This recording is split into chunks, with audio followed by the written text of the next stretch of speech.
Hey traders, welcome back to another Sunday video where we talk about trading setups and ideas for the week ahead. In these videos, I do a mix of fundamental and technical analysis on charts that I am personally watching, trades that I'm involved in myself, and much more.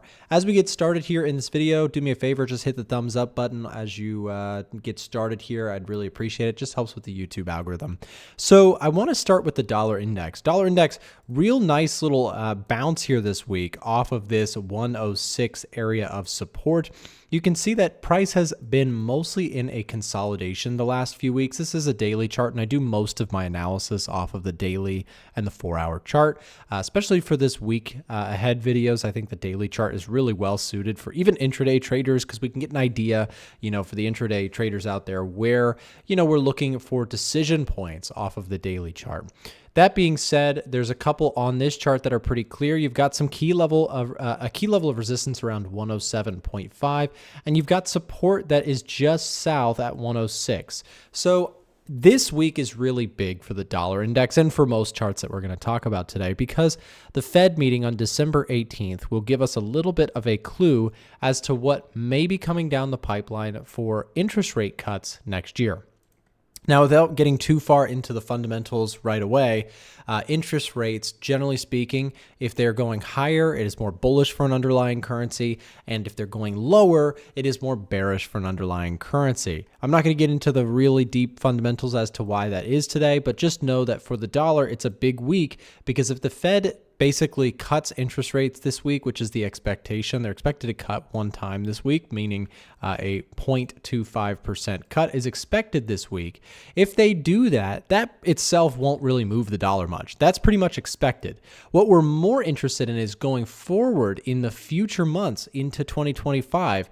Is the Fed likely to cut again or not? And the dollar strengthening here, as well as the 10-year yield on the rise here, is telling you that the bond market thinks the Fed is not going to cut rates that much next year. And that makes the dollar very strong because other currencies are seeing their central banks cutting rates relatively aggressively. Here's the euro against the dollar. Here's the pound against the dollar, the kiwi against the dollar, and look, the dollar CAD. What you can see here is a pretty fine-tuned narrative. You have the dollar dominating the other currencies right now because the Fed is on pause possibly next year for rate cuts. Meanwhile, other central banks are seeing their economies weaken, so they're cutting rates themselves. That divergence is making the dollar very strong, and in my opinion, it is also the reason why gold has really struggled to make continued pushes higher. So when we talk about the gold chart here, gold has sort of fizzled out around this 2720 level. And what I think we need to see for gold to have a bullish week and start to actually break out, we need the Fed to give us clues that they are still planning on cutting more interest rate or doing more interest rate cuts in 2025. If we don't get that, if we get a lack of that conversation, it is possible that gold actually takes a larger break of this really strong upward trend this year. Now, people have been recently saying, Nick, why is gold really selling off so much? And you got to remember, it really is not. Gold is actually having an exceptional year in 2024. In fact, in my trading career, this is the best trading year I've ever seen for gold. Up 30+% is an incredible return for what is usually a pretty boring metal in terms of market returns. Gold doesn't move that much compared to other markets. I know for Forex brokers, it may seem like gold trades very aggressively or is very volatile. And it is in terms of like relative to currency pairs, but relative to things like the NASDAQ or individual stocks, gold on a percentage basis moves quite little. In fact, it actually even moves less than silver. Silver moves a ton more in terms of a percentage basis. So what I like to point out is that if you really have a strong conviction one way or the other, sometimes it actually can be worthwhile to look at silver. Some of my best trades this year were actually gold. When I was bullish on gold, was actually long silver, trading that because, again, the movements were much more violent. Anyways, with that said, gold and silver, I have a very neutral bias personally, and I also have it on the Edge Finder right now, a very neutral reading on gold. You can see the Edge Finder is what I use personally to filter out some of the fundamental analysis side. I don't use strictly technical charts to make the decisions that I use I use a software tool that helps me look at the economic data in tandem with the technical and sentiment data to give me an idea of which charts I may be interested in actually taking trades on. That being said, some of the current bullish readings are NASDAQ, copper, the Nikkei, and if we flip this thing bearish here for a second, we've got the 10-year treasuries, which is bonds. Basically, again, the 10-year yield is rising, which is giving us a bit of a bearish setup for bonds. Remember that bonds and yields move inversely to one another. When yields are rising, bond prices go lower usually, and when yields are falling, bond prices go higher. So yields are rising right now. A trend of dollar dominance makes me a little bit cautious on the 10-year treasury bonds. So something to think about there. So a little bit of a light watch list in that regard, but we've got a lot of stuff that could change this week with the Fed and their meeting. So let's also talk indices here for just a second. Oh, and by the way, before I move on, if you're interested in trying out the Edge Finder, there is a link down below in the description. We're offering 30-day trials right now at half off. So we do charge for our trials, but we have a very discounted trial rate. And we get this question all the time, so I'll address it. Nick, why do you charge for trials on your tool? And the answer is, number one, our system doesn't have an easy way to automatically generate trials for people. It's something we've worked on, but long story short, we don't really have that capability. But number two, even if we did, we probably wouldn't do it this way because we like to do trials manually. I have a support staff that helps traders one-on-one with the tool throughout the duration of their trial because the Edge Finder can be a little daunting. We've had people tell us, it's a wonderful software, but there's a lot to it, and I'd like some help. So we do trials that are hands-on from our team, so their time gets paid for with the trial. So it's only $99 for a 30-day period of access to the Edge Finder right now. If that's something that you're interested in, you can apply for a trial down below in the description, and someone from our support team will reach out to you to get you set up with that trial. But don't miss that. Again, that is not something we usually offer, but during the holiday season, we figured a lot of people might have a little bit more time to try out tools, check them out for themselves. So if you have some time ahead of you for the next 30 days and plan to, level up your trading or doing some testing, trying to get into some more, insights and data, definitely check out the Edge Finder. Again, there's a trial link in the description down below. I also wanted to take just a second. Let's look at the COT report, see what's here today in terms of data here. We've got Japanese yen. Look at this, guys. This is so interesting. The Japanese yen saw continued shorts closing of short positions and adding of long contracts. That is really interesting. Basically, they're very bullish the Japanese yen, which I think is really interesting considering this has been, not a very popular trade. It's been very popular to short the Japanese yen in recent years, and yet now we're seeing a very gradual shift in the opposite direction. In fact, let's look at the COT data history and let's look at Japanese yen. I'm very curious about this. Look at this change in the Japanese yen. And guys, my question to you is, think about this. If the Japanese yen is the sort of safe haven currency of the world, this and the dollar are generally speaking the quote unquote safe currencies of the world. People buy these things when they are concerned about global recessions, global slowdowns, etc. Very specific to the yen though, it is a currency, it is a central bank that offers very low interest rates. And the reason I mention that is because what people do at the hedge fund level, at the large institutional level, what they do is they actually, they sell the Japanese yen, right? AKA they short or borrow Japanese yen in order to go out and invest in other things. But when people get scared in the world, they go rushing back into security. The Japanese yen is considered a safe haven currency because their economy, although not a rapidly growing economy, is a very steady and predictable economy, and their central bank is relatively, straightforward. So my point here is that this rapid buying of the Japanese yen, what it tells me is that perhaps investors are actually starting to build a position in the Japanese yen long, while everyone seems to be so positive on the market right now. I find that really interesting and really almost a little bit of an alarm bell to think about markets right now. Look, everybody's buying the Japanese yen on the COT report. And when I say everybody, these are your big money players. Big money seems to be accumulating a position in the Japanese yen. And that has me a little bit cautious because, again, you have the NASDAQ ripping higher every day. You got Bitcoin here, 100,000 plus. My point with showing you this is that, okay, if they're out there starting to build a position in the Japanese yen, what is that telling you? Well, that's telling you that some of these pairs, right? Aussie yen, dollar yen, pound yen, if they're buying the yen, they could potentially move lower. And that lower move in Japanese yen crosses is a reflection of, again, yen strength, which usually entails negative times in the global market. So I don't know, I'm just pointing this out because it's something that's on my radar. And that's what, of course, these videos are all about, is showcasing you what I'm seeing out there. And I do see some really interesting yen accumulation going on. So I don't know, comment what you guys think down below in the comment section about that. But that definitely has me a little bit on edge. You guys know, if you've been watching my video, I am all videos. I'm very cautious on the markets right now in general.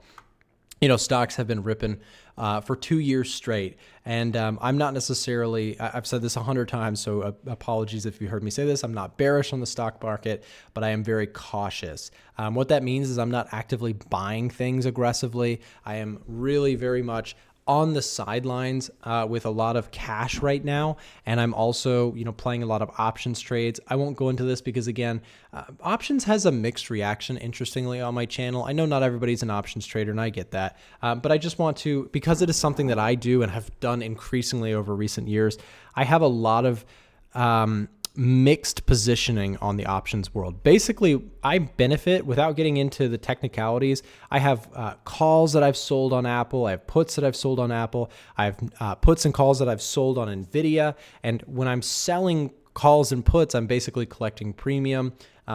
Without going too far into the detail, I basically would benefit mostly from the market going sideways or down in the coming weeks. I don't have like heavy short positions or anything. But again, I'm very cautious at these levels. The other thing that keeps me cautious at these levels is that if we take a look at some sentiment indicators, we looked at the COT report. Let's be fair to this.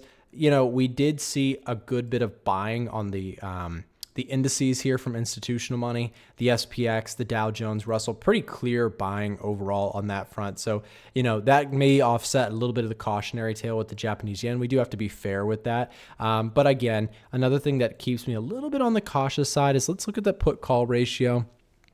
This has been one that I've been talking about a lot. A very low reading on the put call ratio tells you that there's a lot of demand for calls out there. Calls are bullish bet in the options market, and puts are bearish bets in the options market. And there's a huge preference for call volume options right now. So that makes me just a little cautious. Everybody seems to be really, really bulled up on the stock market. And I would not be surprised if into the turn of the year, we get a bigger pullback in the stock market, right?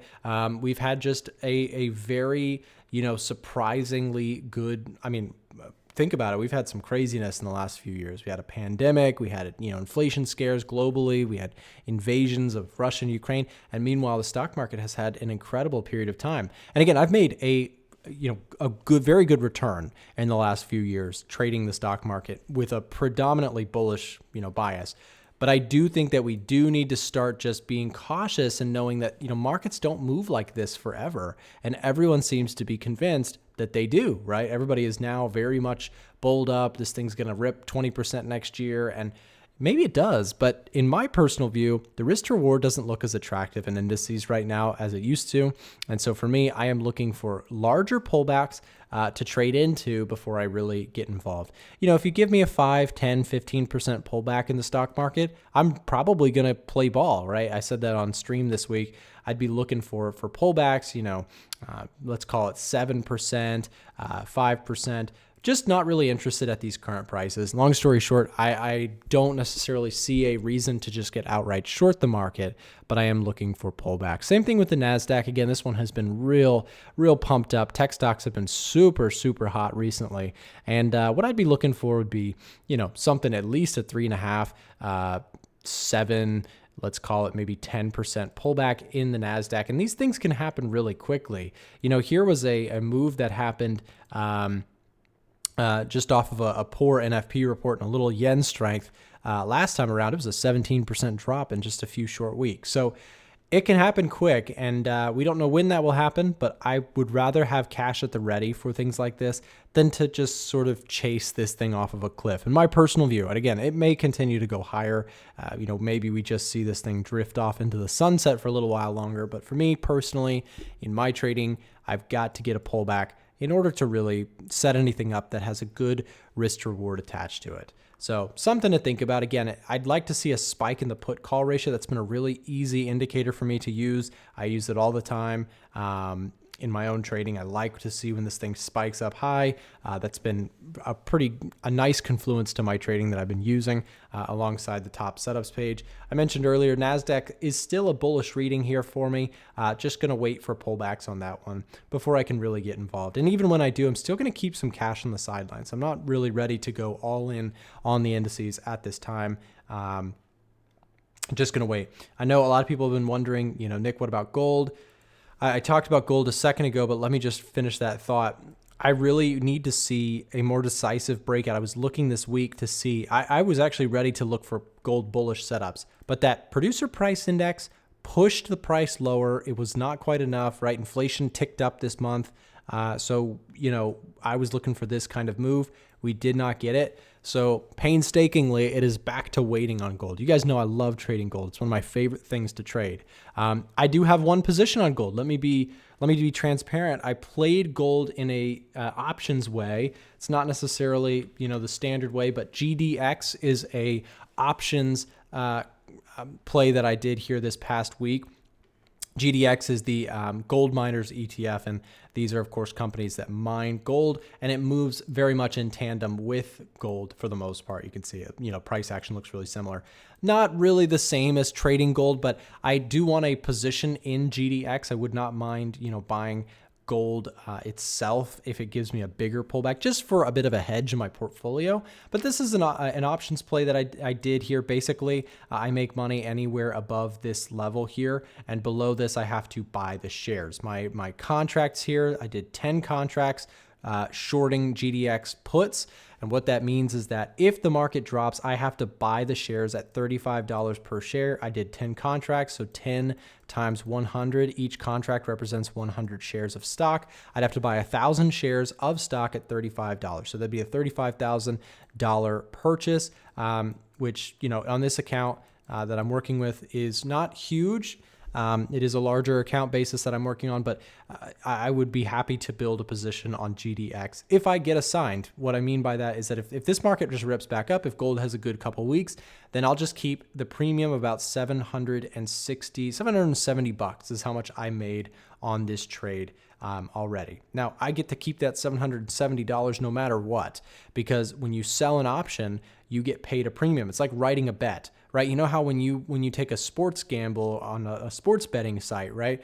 Right off the bat, there's that spread that you pay, or for Forex brokers or stock brokers, or how you pay a commission or a spread.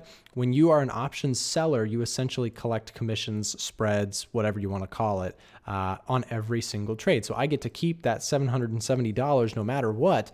And if the market goes down, I have to buy the shares. And if it doesn't, I have to do nothing. And I just get to, keep the premium no matter what. Even if I get assigned, still get to keep the premium. So that's one of the things I love about option selling. I've done it for a number of years now. I added it into the rotation of my trading approach, and it really has helped to smoothen my overall equity returns in the financial markets. This year, again, has been a really good year for me. I'm dragging behind the S&P 500 this year, which is a little bit frustrating, but to be honest, it's been a really tough year to beat the index. If you've beaten the index this year, then shout out to you. You've done really, really well.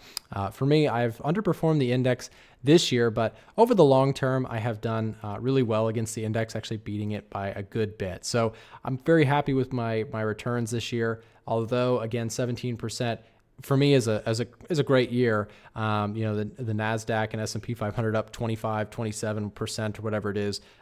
Definitely doesn't feel great. I've had people pick fun at my numbers here a little bit this year, which to be honest, I don't care too much. I do something in my own trading that works for me. My risk tolerance is a little bit lower, to be honest, than maybe everyone. Not everybody has the same risk tolerance. I don't just go full port long the NASDAQ and tech stocks.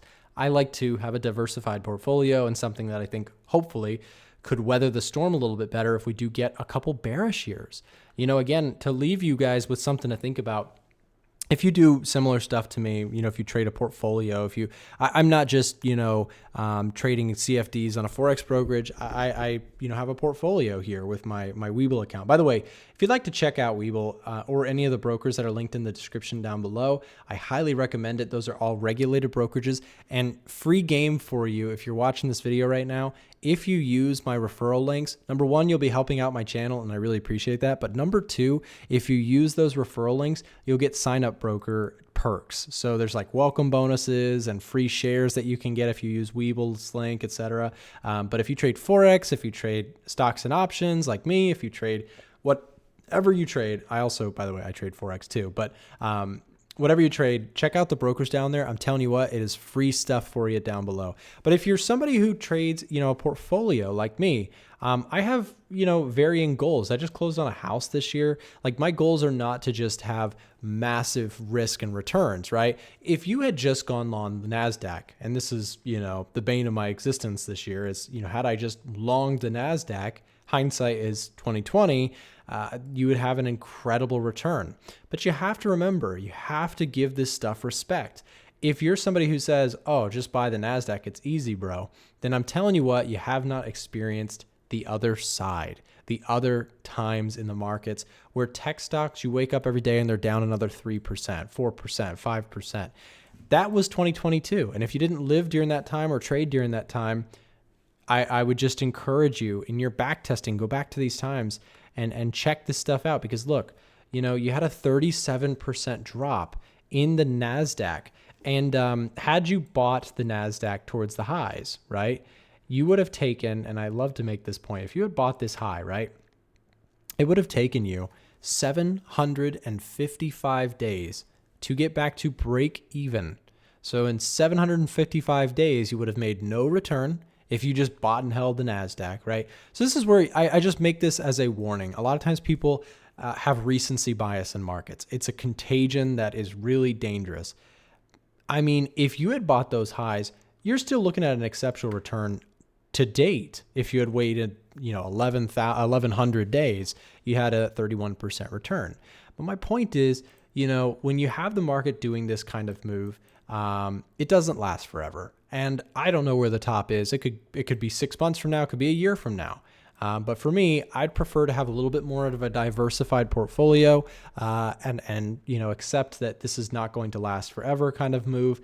I just point this out because I lived through 2021 and 2022 for the first time as a content creator in this space. And I saw a lot of people get really hurt during this time. And some of you guys probably did too. And some of you probably got hurt during this time, right? I did too, right? 2022 was a rough trading year for me. I was caught up in the bullishness during this time.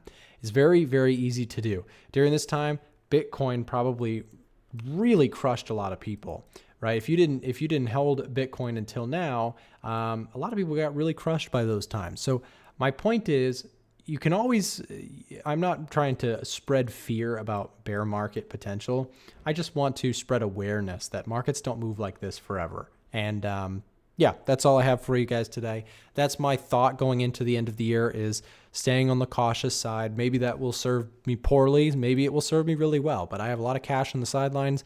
I'm waiting for a bigger opportunity. I don't see a ton of opportunities in terms of prices right now for stocks.